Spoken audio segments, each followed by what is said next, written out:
মহাত্মা গান্ধী, যিনি আমাদের জাতির জনক, তিনি বলেছিলেন যে পরিচ্ছন্ন ভগবান লাভ করার একমাত্র উপায়। হয়তো ভগবান লাভ একটা ব্যাপক অর্থে তিনি বলেছেন, কিন্তু তাই আমাদের পরিচ্ছন্নতা, পরিষ্কার, এটা আমাদের যতক্ষণ আমরা যত বেশি পরিষ্কার পরিচ্ছন্ন থাকতে পারি, তত রোগ বালাই এগুলোর থেকে দূরে থাকতে পারি, পরিবেশ দূষণের থেকে দূরে থাকতে পারি, এবং এই সমস্ত কিছু নিয়েই একটা উন্নত দেশ, উন্নত রাষ্ট্র তথা উন্নত আমাদের সমাজ তৈরি হয়। তো এই কাজে সর্বপ্রথম যারা সহযোগিতা করে ভ্যান পুলার, তো সেই জায়গাটাকে পরিষ্কার পরিচ্ছন্ন রাখার জন্য পৌরসভা তথা পৌরসভার যে যারা স্টাফ আছে, ভ্যান পুলাররা, তারা সব সময় আমাদের সহযোগিতা করে। তারা আজকে সমাজের বন্ধু।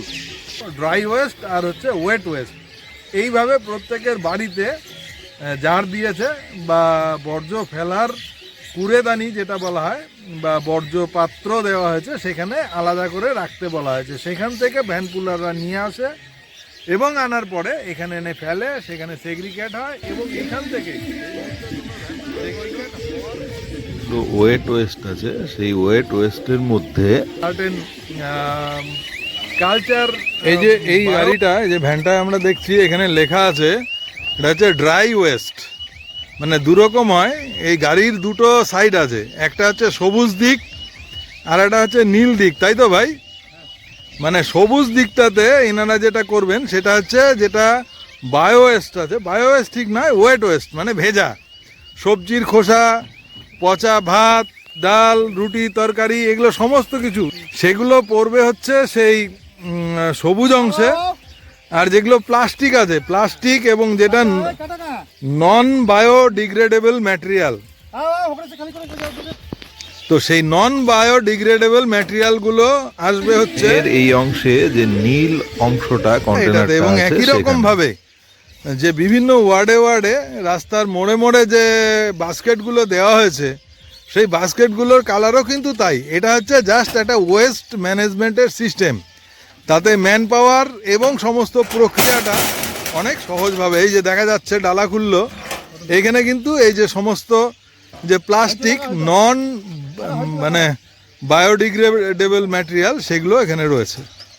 যেগুলো বায়ো ওয়েস্ট আছে, সেই বায়ো ওয়েস্টগুলোর মধ্যে একটা সার্টেন কালচার, বায়ো কালচার এনজাইমের মতন সেটা মেশানো হয়, এবং মেশানোর পরে সেটা ফার্মেন্টেড হয় এবং সেখান থেকে সার হয়, যেটা পৌরসভাতে বিক্রি হয় জৈবশ্রী নামে 10 টাকা কিলো হিসাবে।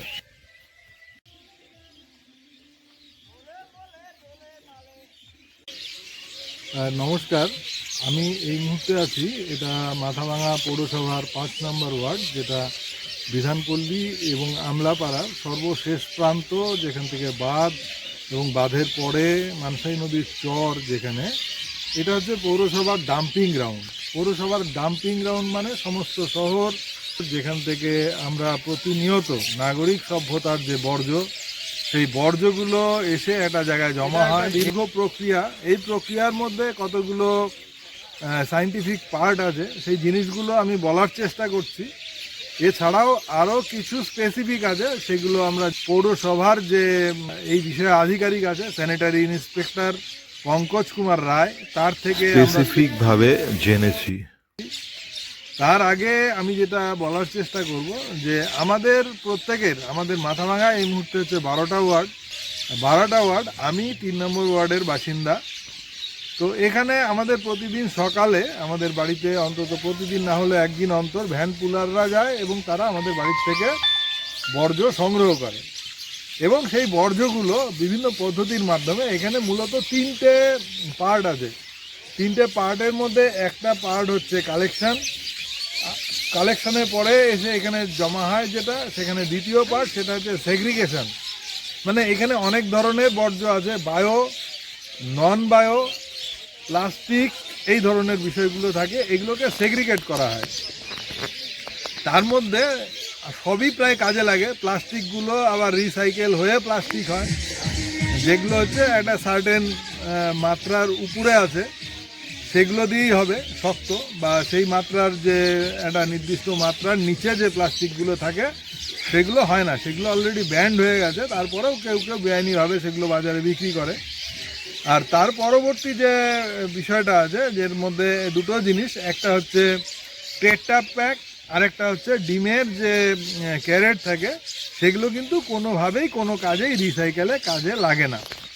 তো এইবার পৌরসভা কি করেছে, দু রকমের বা মূলত দু রকমের ড্রাই ওয়েস্ট আর হচ্ছে ওয়েট ওয়েস্ট, এইভাবে প্রত্যেকের বাড়িতে জার দিয়েছে বা বর্জ্য ফেলার কুড়েদানি যেটা বলা হয় বা বর্জ্য পাত্র দেওয়া হয়েছে, সেখানে আলাদা করে রাখতে বলা হয়েছে। সেখান থেকে ভ্যান পুলাররা নিয়ে আসে এবং আনার পরে এখানে এনে ফেলে, সেখানে সেগ্রিগেট হয় এবং এইখান থেকেই সেগ্রিগেট হওয়ার পরে যেগুলো বায়ো ওয়েস্ট আছে, সেই বায়ো ওয়েস্টগুলোর মধ্যে একটা সার্টেন কালচার, বায়ো কালচার এনজাইমের মতন সেটা মেশানো হয় এবং মেশানোর পরে সেটা ফার্মেন্টেড হয় এবং সেখান থেকে সার হয়, যেটা পৌরসভাতে বিক্রি হয় জৈবশ্রী নামে 10 টাকা কিলো হিসাবে।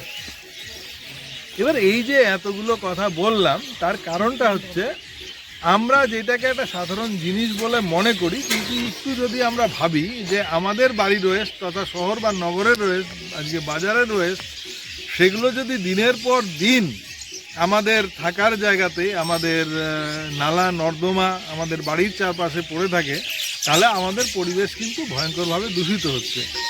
তো সেই জায়গাটাকে পরিষ্কার পরিচ্ছন্ন রাখার জন্য পৌরসভা তথা পৌরসভার যে যারা স্টাফ আছে, ভ্যান পুলাররা, তারা সবসময় আমাদের সহযোগিতা করে। তারা আজকে সমাজের বন্ধু। আজকে মহাত্মা গান্ধী, যিনি আমাদের জাতির জনক, তিনি বলেছিলেন যে পরিচ্ছন্নতাই হচ্ছে ভগবান লাভ করার একমাত্র উপায়। হয়তো ভগবান লাভ একটা ব্যাপক অর্থে তিনি বলেছেন, কিন্তু তাই আমাদের পরিচ্ছন্নতা, পরিষ্কার, এটা আমাদের যতক্ষণ আমরা যত বেশি পরিষ্কার পরিচ্ছন্ন থাকতে পারি, তত রোগ বালাই এগুলোর থেকে দূরে থাকতে পারি, পরিবেশ দূষণের থেকে দূরে থাকতে পারি এবং এই সমস্ত কিছু নিয়েই একটা উন্নত দেশ, উন্নত রাষ্ট্র তথা উন্নত আমাদের সমাজ তৈরি হয়। তো এই কাজে সর্বপ্রথম যারা সহযোগিতা করে যে এই প্রক্রিয়াটা, এটা একটা সুন্দর সায়েন্টিফিক প্রসেস। এই প্রসেসের মাধ্যমে যে আমরা নাগরিকরা কীভাবে উপকৃত হচ্ছি, সেটা একটা হচ্ছে পরিবেশের জন্য পরিচ্ছন্ন হচ্ছে পরিবেশ, সেখান থেকে ওয়েস্টগুলো নিয়ে এসে এবার সেটা যখন রিসাইকেল হচ্ছে, সেখান থেকে জৈব তৈরি হচ্ছে, জৈবশ্রী নামে, সেটাতে বিক্রি হচ্ছে, সেখান থেকে পৌরসভার একটা আয় হচ্ছে এবং পাশাপাশি আমরা ওখান থেকে যে সারগুলো পাই, আমরা যেমন বিভিন্ন ছাদ বাগান করি, সবজি করি, সেগুলোতে কিন্তু এই যে বায়ো ওয়েস্টের থেকে যে জৈবশ্রী সারটা হচ্ছে, সেটা আমরা কাজে লাগাতে পারি। কারণ এটার মধ্যে একটা সুষম খাদ্য আছে এবং এই যে খাবারটা, এই যে সারটা বা খাদ বলা হয় হিন্দিতে, এটা উত্তরবঙ্গ কৃষি বিদ্যালয়ে এটা ল্যাবে পাঠানো হয়েছিল এবং সেখান থেকে তারা সার্টিফাইড করেছে, সেখানকার যে সায়েন্টিস্টরা, যে এই সারটা হচ্ছে একদমই সুষম সার গাছের জন্য, উদ্ভিদের জন্য। কারণ এতে সব রকম ওয়েস্ট থাকে, প্রোটিন আছে, ক্যালসিয়াম আছে, ফসফরাস আছে, নাইট্রোজেন আছে, সব ধরনের খাবার এটার মধ্যে আছে। তো আমার এই পুরো বিষয়টা বলার একটাই উদ্দেশ্য, একটা হচ্ছে পৌরসভা এত সুন্দরভাবে এই ম্যানেজমেন্ট করার চেষ্টা করছে এবং শুধু এইখানে না, সমস্ত জায়গাতেই পঞ্চায়েতগুলোতেও দেওয়া হয়েছে। সেখানে আমাদের যে নাগরিক, আমাদের নাগরিকদের সহযোগিতা প্রয়োজন। নাগরিকরা যদি সহযোগিতা না করে, তাহলে পৌরসভার এই যে প্রজেক্ট, এটা কিন্তু ব্যর্থ হয়ে যাবে এবং পৌরসভা যদি ব্যর্থ হয়, তার দায় বা তার ক্ষতি কিন্তু আমাদের নাগরিকদের, ক্ষতি আমাদেরই হবে, নাগরিকদেরই ক্ষতি হবে। তো সুতরাং সবাই আমাদের সাহায্য করা উচিত। এই জায়গায় আমরা যখন ওয়েস্ট কালেকশনে দেব ভ্যান পুলারদের, সেখানে bio West, degradable bio West এবং নন ডিগ্রেডেবল ওয়েস্ট, সেগুলো আলাদা করে দেব এবং ভ্যান পুলারদের সহযোগিতা করব। কারণ এই ভ্যান পুলাররা যারা এই কাজটা করে, তারা কিন্তু মায়না খুব একটা পায় না। তারা সেই মায়নাটা যেটা পায়, সেটা খুবই নগণ্য। মানে আজকের দিনে সারাদিনের যে হাজিরা 400 টাকা, সেখানে তার আধা পায়, 210 টাকা করে তারা একদিনে কাজের জন্য পায়। তো সুতরাং এমন কিছু বিশেষ ব্যাপার নয় যে তাদেরকে আমরা বকাঝকা করব, এসে করব। তাদেরকে আমরা সহযোগিতা করলেই আমরা আমাদের নিজেদেরকেই সাহায্য করব, নিজেদেরকেই হেল্প করব। ধন্যবাদ এতক্ষণ ধরে শোনার জন্য। দেখতে থাকুন, সঙ্গে থাকুন, মাথাভাঙা নিউজ পোর্টালের সঙ্গে থাকুন। MNP ক্যামেরায় আবির সিংয়ের সঙ্গে আমি দেবহর। এতক্ষণ দেখছিলেন মাথাভাঙা নিউজ পোর্টাল।